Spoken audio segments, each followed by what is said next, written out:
क्या वाकई में अयोध्या के राम मंदिर के अंदर स्वयं भगवान राम के परम भक्त महाबली हनुमान जी दर्शन दिए हैं? अयोध्या वासियों का यह मानना है कि राम मंदिर के प्राण प्रतिष्ठा के बाद स्वयं बजरंगबली अपने प्रभु के दर्शन हेतु मंदिर में आए थे। दरअसल राम मंदिर के पुजारियों का मानना यह है कि उन्होंने हनुमान जी का उपस्थिति का अनुभूति किए हैं। कुछ श्रद्धालुओं ने भी कहा था प्राण प्रतिष्ठा के समय उन्होंने बंदरों के झुंड को देखा था। तो आखिर क्या सच में हनुमान जी अपना रूप बदलकर भगवान राम से मिलने आए थे? वीडियो में आगे बढ़ने से पहले अगर आप सच्चे सनातनी हैं तो वीडियो को लाइक और कमेंट सेक्शन में जय श्री राम अवश्य लिखना। इसी साल 22 जनवरी सोमवार के दिन अयोध्या में रामलला की प्राण प्रतिष्ठा हो गई है। पीएम मोदी के समेत देश के कई गणमान्य लोग इस ऐतिहासिक पल के साक्षी बने हैं। लेकिन क्या कभी आपने सोचा है कि आखिर प्राण प्रतिष्ठा क्या होता है? जो भगवान स्वयं लोगों को प्राण देते हैं उनकी प्राण प्रतिष्ठा क्यों की जाती है? और अगर किया भी गया तो 2024 22 जनवरी को ही क्यों? दरअसल वैदिक धर्म में मंदिरों में मूर्तियों को स्थापित करने के लिए कुछ महत्वपूर्ण नियम है। उसके अनुसार बिना प्राण प्रतिष्ठा के मंदिर में मूर्ति स्थापित नहीं किया जा सकता है। मूर्ति को भगवान के रूप में पूजा किया जाता है। इस पूजा के दौरान स्वयं भगवान के आवाहन किया जाता है ताकि वो स्वयं आकर मूर्ति में विराजित हो जाएं। और इसके बाद मूर्ति की आंखें खोली जाती है और इसी मूर्ति को भगवान के रूप में पूजा जाता है। प्राण शब्द का अर्थ है जीवन और प्रतिष्ठा का अर्थ है स्थापना। जीवन की स्थापना यानी कि एक प्रतिमा को जीवित करना। तो आखिर भगवान राम के प्राण प्रतिष्ठा को 22 तारीख को ही क्यों रखा गया था? माना जाता है कि भगवान राम के जन्म अभिजीत मुहूर्त में हुआ था और 22 जनवरी सोमवार के दिन अभिजीत मुहूर्त का विशेष संयोग बन रहा था। इसलिए यह दिन प्राण प्रतिष्ठा के लिए चुना गया। जिस तरह से शुरुआत में कहा जा रहा था कि अयोध्या राम मंदिर के आसपास गिद्धों के झुंड को दिखा गया था और गिद्ध के बारे में कहा जाता है कि वह जटायु के वंशज हैं और रामायण के अंदर स्वयं जटायु ने माता सीता को रावण से बचाने की कोशिश किए थे, जहां पर वह रावण के हाथों वीर गति को प्राप्त किए थे। कुछ लोग इस चमत्कारी घटनाओं को दुनिया का सबसे बड़ा चमत्कार कह रहे हैं। हालांकि उसके बाद अयोध्या में कुछ बंदरों और जंगली भालुओं के झुंड को दिखा गया था, जिन्हें भगवान हनुमान और महाबली जामवंत के प्रतीक माना जाता है। रामायण काल में हनुमान जी ने माता सीता को खोजने में भगवान राम के मदद किए थे। उन्होंने रामायण काल में कई राक्षसों का वध किए हैं। उन्होंने ही सबसे पहले माता सीता को अशोक वाटिका में खोज निकाला था। अपने प्रभु श्री राम के मदद हेतु पूरे 7 समुद्रों को एक छलांग में ही पार कर लिए थे। उनके साथ देने के लिए कई सारी बलशाली वानर योद्धा भी थे। उन्हीं वानर सेनाओं के सहायता से भगवान राम रावण का वध करने में सफल हुए थे। भगवान राम के सेनाओं में सबसे शक्तिशाली योद्धा थे हनुमान जी। उनके बाद आते थे महाबली जामवंत, वानरराज सुग्रीव और बाली का पुत्र अंगद। पवन पुत्र अपने कई गुणों के कारण प्रभु श्री राम को वह अत्यंत प्रिय हैं। तमाम बाधाओं को पार कर लंका पहुंचना, माता सीता को अपने रामदूत होने का विश्वास दिलाना, लंका को जलाकर भस्म कर देना, यह सभी गुण वीरता, साहस और प्रभावी का वखान करता है। कहा जाता है कि लंका पहुंचते समय उनका सामना सुरसा नामक राक्षसी से हुआ था, जो समुद्र के ऊपर से निकलने वाले को खाने के लिए हुई थी। हनुमान जी ने जब सुरसा से बचने के लिए अपने शरीर का विस्तार करना शुरू कर दिए तो प्रत्युत्तर में सुरसा ने अपना मुंह और बड़ा कर लिया। इस पर हनुमान जी ने स्वयं को और छोटा कर दिए और सुरसा के मुंह से होकर बाहर निकल आए। हनुमान जी की इस बुद्धिमत्ता को देखकर सुरसा संतुष्ट हो गई और उन्होंने हनुमान जी को आगे बढ़ने दिए। अर्थात केवल बल से नहीं बल्कि विनम्रता के साथ बुद्धिमत्ता से भी कई काम आसानी से किया जा सकता है। राम जी के प्रति हनुमान जी की अपार श्रद्धा, विश्वास और सम्मान के प्रति समर्पण अतुल्य था। लंका में रावण की उपवन में हनुमान जी और अक्षय कुमार का युद्ध हुआ था, जिसमें हनुमान जी ने अक्षय कुमार का वध किए थे। अक्षय कुमार रावण का छोटा पुत्र था।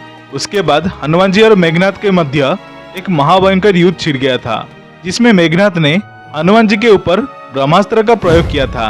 हनुमान जी चाहते तो वे ब्रह्मास्त्र को तोड़ सकते थे, परंतु उन्होंने ऐसा नहीं किया क्योंकि वह इसका महत्व कम नहीं करना चाहते थे। इसके लिए उन्होंने ब्रह्मास्त्र का तीव्र आघात सहन कर लिए। इसमें और एक घटना भी जुड़ जाता है, जिसमें एक अद्भुत घटना घटी थी। जो कि आप विस्तृत रूप में नहीं सुने होंगे। क्या आपको पता है भगवान हनुमान ने पूरे अयोध्या वासियों को एक बड़ा संकट से बचाए थे और उनको अपने दर्शन भी दिए थे। अगर नहीं पता तो आज का इस वीडियो में हम आपको बताने वाले हैं कि कैसे हनुमान जी ने बचाया था अयोध्या वासियों को आतंकवादियों के हमले से। तो वीडियो को अंत तक अवश्य दिखना। यह बात 1998 की है। हालांकि यह घटना उस समय किसी भी अखबार की सुर्खियां नहीं बटोर पाई थी, लेकिन थी चमत्कारिक। वर्ष 1998 में अयोध्या के अति संवेदनशील क्षेत्रों में आता था। करीब 20 किलो RDX अयोध्या में आने की खबर उत्तर प्रदेश की STF यानी विशेष पुलिस की दस्ते को लगा। STF और पुलिस ने जल्दी से कार्य करते हुए अधिकांश RDX को समय रहते हुए जब्त कर लिए और अयोध्या में किसी भी प्रकार के अनहोनी को टाल दिए। लेकिन एक आतंकी बम निरोधक दस्ते का भेष बनाकर अयोध्या के सबसे प्राचीन हनुमानगढ़ी के मंदिर में घुस गया और उसने टाइम सेट करके वहां ठंडे पानी के मशीन में बम लगा दिया था। जब तक पुलिस ने उसे बाहर भागते हुए समय पकड़ा और पूछताछ शुरू की, तब तक बम विस्फोट में केवल 1 मिनट का समय शेष बच गया था। पूरा पुलिस का बल, जिसका नेतृत्व इंस्पेक्टर अविनाश मिश्रा कर रहे थे, मंदिर में घुसे और वे टाइम बम को खोजने लगे। मंदिर का हर एक कोना, हर एक गलियारा पर छान मारा, पर बम जैसा कुछ भी किसी को भी दिखाई नहीं दे रहा था कि तभी सबने देखा मंदिर के प्रांगण में बने ठंडे पानी के मशीन के पास एक छोटा बंदर बैठकर अपने हाथों में 2 तार लिए उससे खेल रहा था और मुंह में लेकर चबाया जा रहा था, जिसे कुछ काट रहा हो। पुलिस को अंदेशा हो गया कि हो ना हो इसी मशीन में बम फिट किया गया है। उन्होंने इस बंदर के मुंह से तार चुराने के लिए केले को उसके ओर फेंके। केले जैसे ही बानर की ओर फेंका गया, वैसे ही वो तार छोड़कर बिना केले लिए हुए वहां से उतरकर चला गया, या यूं कहे वहां से लुप्त हो गया। तुरंत बम निरोधक दस्ता वहां बुलाया गया और जैसे ही मशीन खुला गया, उसमें से एक टाइमर सेट किया गया हुआ बम पाया गया था। बम निरोधक दस्ते में से आवाज आई कि सर, इस बम को तो नष्ट किया जा चुका है। ये देखिए, टाइमर 3 सेकंड पर रुक चुका है। उस छोटे से बंदर ने तार को काटकर बम को फटने से रोक दिया है। इतना ही नहीं, कुछ ही देर में सारे पुलिस वालों ने हनुमानगढ़ी मंदिर के शिखर पर उस छोटी सी बंदर को देखा, जो शिखर के कलश को सहला रहा था। भक्तों का विश्वास है कि वह बानर कोई और नहीं, स्वयं महाबली हनुमान जी हैं, जो कह रहे थे कि अयोध्या मेरे प्रभु श्री राम की है और इसकी ओर जब जब संकट आएगा तब तब एक बानर आकर इस भव्य स्थल की रक्षा करेंगे। राम मंदिर के अंदर कुछ जंगली भालुओं का झुंड भी देखने को मिला था। बताया जाता है कि गीदड़ बंदरों का संबंध भगवान श्री राम से इसीलिए है क्योंकि उन्होंने रामायण के समय उनकी मदद की थी। लेकिन इन भालुओं का प्रभु श्री राम से क्या संबंध है? महाबली जामवंत जी का जन्म सतयुग के प्रथम कल्प में हुआ था। माना जाता है कि जामवंत अग्नि के पुत्र थे और उनकी माता एक गंधर्व कन्या थी। महाबली जामवंत भगवान ब्रह्मा के ही तीसरे अवतार थे। जामवंत ने वामन अवतार के समय उनकी साक्षात दर्शन किए थे। शास्त्रों के अनुसार महाबली जामवंत अमर हैं। वह सप्त चिरंजीवियों में से एक माने जाते हैं, जो कि कलयुग के अंत में कल्कि अवतार के साथ मिलकर कलि पुरुष का अंत करेंगे। जामवंत ने मत्स्य अवतार को छोड़कर भगवान विष्णु के कूर्म अवतार से लेकर कृष्ण अवतार तक सभी अवतारों का दर्शन किए हैं। क्योंकि वह ब्रह्मा के अंश अवतार थे, इसलिए वह अत्यंत बुद्धिमान हैं और ब्रह्मा की सभी रचनाओं की तरह उनके अस्तित्व का एक कारण भी था। वह अग्नि से उत्पन्न हुए थे, इसलिए उनको अग्निपुत्र भी कहा जाता है। रामायण में यह उल्लेख मिलता है कि त्रेता युग में जामवंत के पास 10 लाख शेरों का बल था। तो आप इसे अंदाजा लगा सकते हैं कि सतयुग के प्रारंभ में वो कितने शक्तिशाली थे। कुछ ग्रंथों में यह उल्लेख मिलता है कि महाबली हनुमान जी के जन्म के समय महाबली जामवंत उपस्थित थे।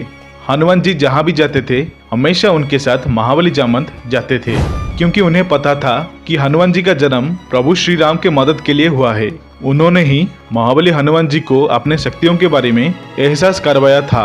प्रारंभ में हनुमान जी को एक ऋषि ने श्राप दिया था कि वह अपने सारे शक्तियों के बारे में भूल जाएंगे, और यह श्राप उन्होंने इसलिए दिया था क्योंकि हनुमान जी ने उनके ध्यान में बाधा उत्पन्न कर रहे थे। सीता माता के खोज के दौरान जब समुद्र के ऊपर से लंका तक की उड़ान भरने के लिए किसी की जरूरत पड़ी, तो महाबली जामवंत ने हनुमान जी को अपने असली शक्तियों के बारे में एहसास करवाए थे।